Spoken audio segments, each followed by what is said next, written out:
Awalnya bergaya rusak rumput dan gawang, oknum bobotoh tertunduk ditangkap polisi.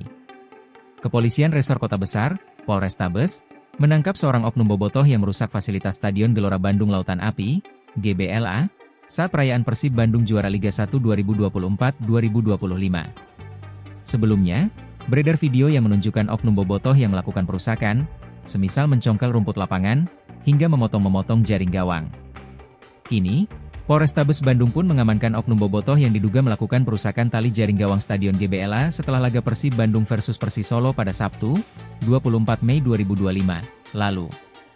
Polrestabes Bandung telah mengamankan seorang oknum bobotoh yang diduga melakukan perusakan tali jaring gawang Stadion GBLA usai laga Persib Bandung versus Persisolo pada momen perayaan juara BRI Liga 1 2024-2025, bunyi keterangan unggahan Instagram Polrestabes Bandung, Senin, 26 Mei 2025.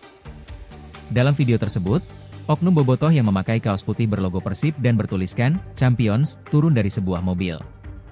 Ia pun tampak tertunduk saat dibawa ke sebuah ruangan untuk dimintai keterangan.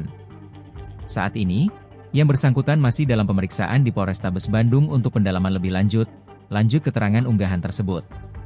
Polisi masih memburu pelaku lainnya yang diduga melakukan perusakan, kata Budi Sartono, kata Kapolrestabes Bandung. Gubernur Jawa Barat, Deddy Mulyadi sempat menanggapi peristiwa perusakan fasilitas di Stadion GBLA tersebut. Para aparat akan menjemput para oknum supporter untuk dilakukan klarifikasi dan pemeriksaan, kata Deddy.